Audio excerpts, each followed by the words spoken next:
So have you ever wondered if there was one thing you could do to jazz up your story and make it even better? Well, let's talk about it.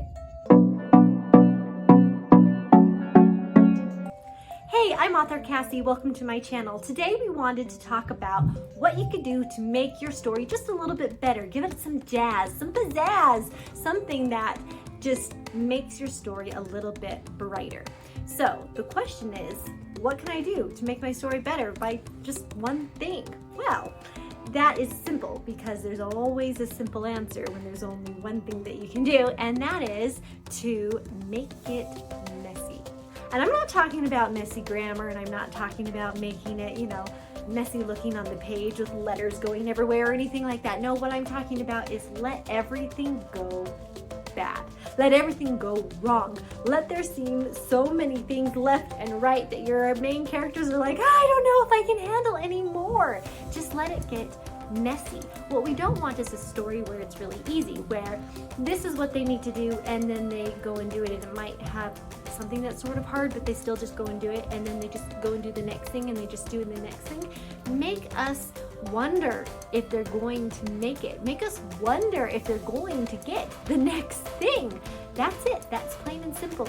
If you need to jazz up your story and make it a little bit better, let it get messy. Need a few examples? I am happy to oblige. So what I've done is grabbed a couple of movies, because movies are a quick reference so that you can look and see what I'm talking about in a fast manner. So the first one I grabbed is The Princess Bride. This is a great example of something getting messy and then messier. It's like they were going to be married and have happily ever after, and then apparently he died, which isn't true, we know, but that's what she's told. And then she has to marry someone she doesn't love. Then she gets kidnapped. Then she gets saved after various means of Wesley going through all the different challenges. And then after they are rescued, they have to go through the scary forest. And they think that they're going to be okay after they battle the lightning sand and the rodents of extreme size and all of those things. And then Prince Humperdinck is sitting there waiting for them when they get out of the woods, and it's like, one thing after another. It just gets messy, messy, messy, messy, and it continues that way throughout the story, which is why that movie is so much fun. Okay, so let's move to a different genre. How about a contemporary romance story? How in the world do you make that messy? Well, pretty easy. Let's talk about While You Were Sleeping. This is one of those things where a tiny little misunderstanding snowballs into a life for her that she never expected to have. They overhear that she was this person's fiance after she jumped on the tracks to save him, which was not true. And then one thing after another, and she starts falling in love with this family, and this lie just gets bigger and bigger and bigger, and she doesn't want to tell anybody that it's not true, because if she does, she might, kill grandma with a heart attack and just etc. And it just gets messy because so many things layer upon layer with this lie. And that's why that movie is so much fun. Okay, can we do this with books or movies that are made for kids? Totally. Let's talk about Onward.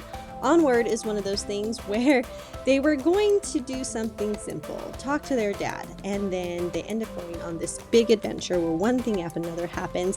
They are almost to the point of giving up, and then they end up having to fight this cursed dragon.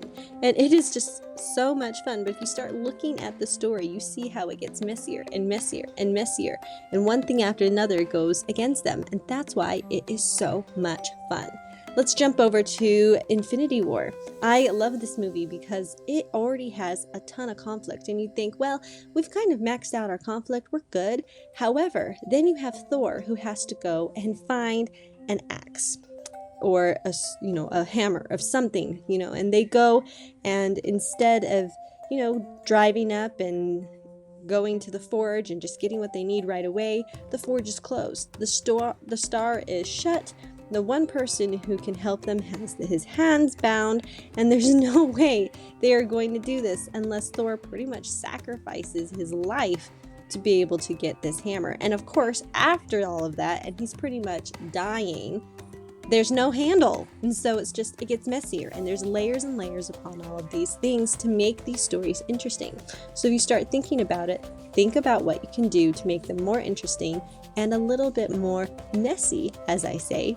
And that way you're going to have a much more fun story to read. So what we've learned is it's actually not too hard. You just gotta throw them into situations, make it worse, make it worser, and just keep thinking about making it messy. If you feel like things are getting a little dry, a little bit boring, think about, okay, what could I do to kind of ruin my main character's day to day?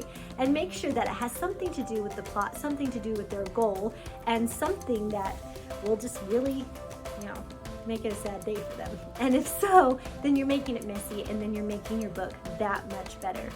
Thank you so much for joining me today, and I hope that you had fun on Writing with Cassie. Join me for more little lessons about writing, and like and subscribe and follow for more content. Thanks so much. We'll see ya. Bye.